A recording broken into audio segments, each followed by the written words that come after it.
Good morning, Commissioners. Neil Fujii with the Planning Branch. And this morning, wanted to give you all an update on Phase 2 of the Central Oahu Non-Potable Water Master Plan, which was initiated by the Commission. This is actually Phase 2 of the plan itself, and it's not your traditional water master plan. Really, it started off as an appraisal level investigation, and Phase 2 was further investigation looking at frameworks of opportunities. So I think we may have briefed you on the first plan, but I'm going to go through this really quickly because it's lunchtime. So quickly, a little bit of background, some objectives, looking at the supply and demand, what the opportunities are, and what some of the challenges are. So just to refresh your memory, this is kind of the project area, which covers from Waihewa in the north down to Waipahu in the south, and Kunia in the west through Nililani. So big project area, a lot of landowners, a lot of water sources, so it's fairly complex. We're looking mainly at the lands that were zoned for agriculture for non-potable use, right? So again, this is the Phase 2 of the Central Oahu Non-Potable Water Master Plan. Phase 1 was completed in January 2013. So it's on our website, and the first one looks like this. It looked pretty much the same, so, but the inside's different. So the reason the Commission was interested, just for background for you folks, is some of the land use has changed since sugar went out, and the Commission, we're trying to promote the policy of highest and best use while recognizing the benefits of coordinated regional planning. So again, wanted to look at really the agriculture in the area, what the new interests were, going back and re-looking at the supply and demand with more information, and coming up with a framework of opportunities which should not be prescriptive, giving policymakers some options to make decisions. So in Phase 2, we asked the consultants, Ron and Caldwell, to refine non-potable water supply and demand estimates, conduct additional stakeholder consultation, focus on non-potable demands which are using potable sources, so we could get off the potable and onto the non-potable, and develop a menu of options for decision makers, like I mentioned earlier. Again, to promote the Commission's policy of highest and best use.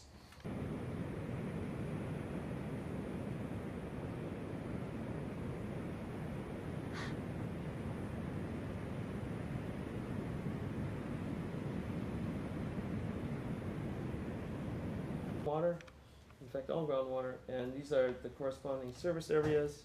This is the Waihola Ditch, this hatched area, and then again all these other different service areas. To note that some of the areas don't have, may not have some water, these kind of green areas over here.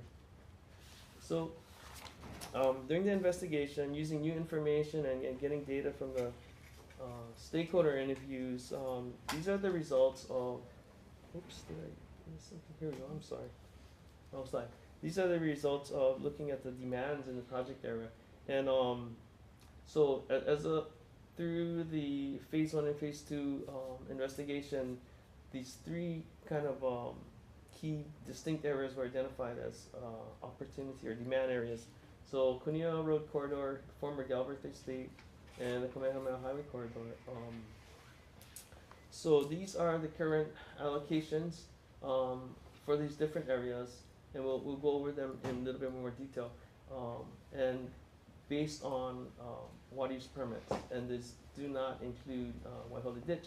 And these are the future demands based on the agricultural lands, the acreage, and really applying a duty of 2,500 gallons per acre per day, which was out of Waihola, and we thought reasonable to use in this climate and area. So these are the supply sources in the area, all non-potable, and potential future supply to meet some of this demand. So so these are some of the demands that we maybe could see matched with those, these are the supplies that we could match with the demands shown on the earlier slide, right?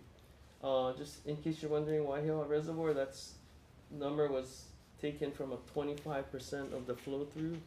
So just kind of a I won't say arbitrary number, but just a amount of water that may be taken out of the stream at some point. Qualifications on the demands. Let's see, they seem kind of high compared to the allocations, but demand figures should not be viewed as a maximum. We haven't taken out some of these areas that would not be needed irrigation. A lot of the demands are attributed to the Kunia corridor demand areas you guys saw a little bit slide before this. Again, these are the key opportunities that came out of these two phases of study, and I'll kind of go over them one by one. This is a map of the project area, and generally delineated by these rectangles, the different demand areas. So this big one here is, we'll call it the Kunia Road corridor.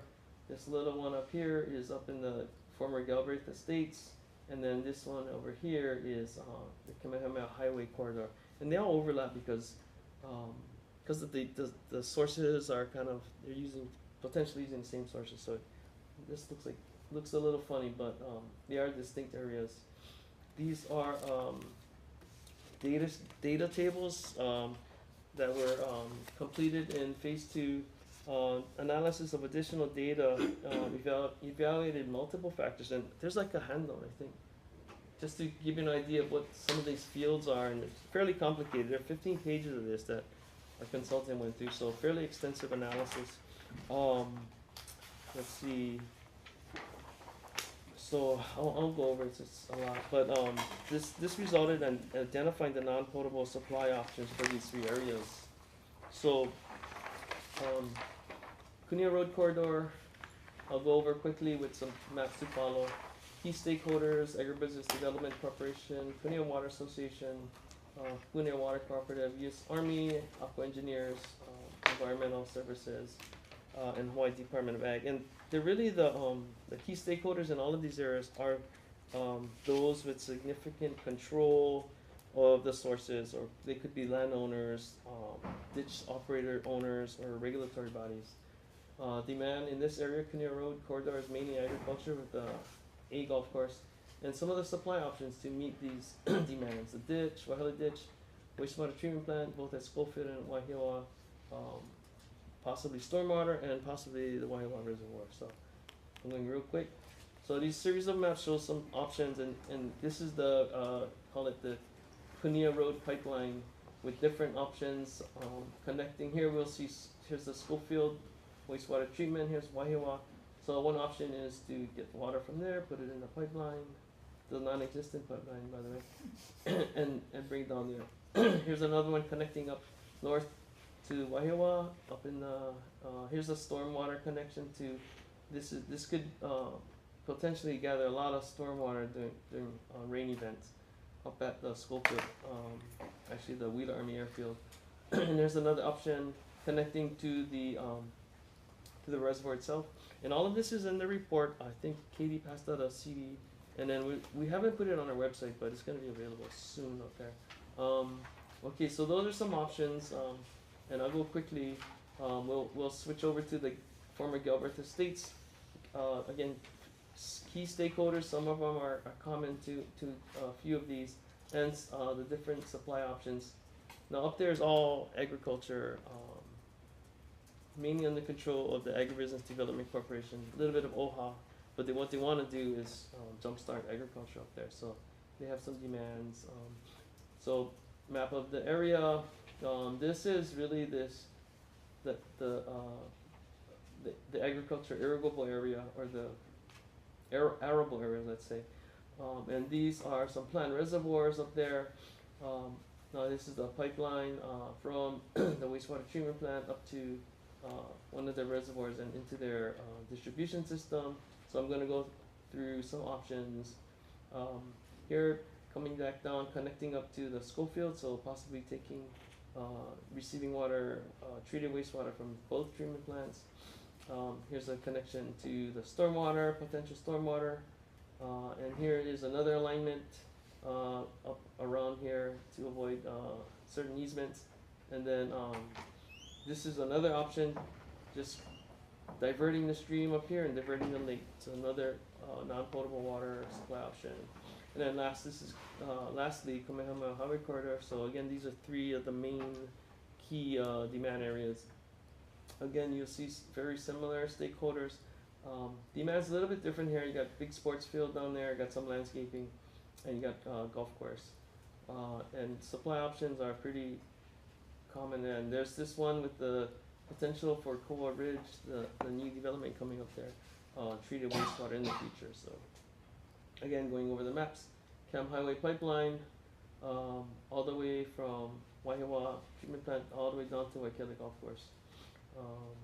And you'll see some of the features over here. So this is taking water from the treatment plant. This one connects up to possibly the reservoir water. Here's getting water from Schofield and Schofield treatment plant, bringing it all the way down. And so as you come along here, there's some ag, there's the Central Oahu Regional Park, golf course. So there are a lot of opportunities to for non-potable use. Here is, what's this one? Oh, okay, so connect up to both treatment plants, wastewater treatment plants. You got a little hookup here to the stormwater or rainfall catchment. And here's a potential possible if this, if and when the Koa Ridge development gets built and they need to treat their wastewater, there's a potential for that coming into the pipeline as well. So what are the challenges to these potential opportunities? So there are significant challenges that need to be addressed before any of these opportunities can move ahead towards implementation, right?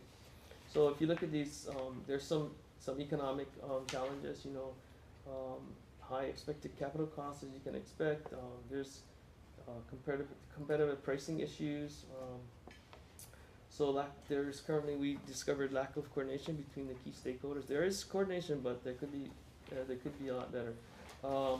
And then there's some public safety health concerns, acceptance of recycled water for irrigation of crops, edible crops, and concerns of applying recycled water over potable aquifers, which these new emerging pharmaceuticals and personal care products getting into the aquifer. That's a concern with some folks.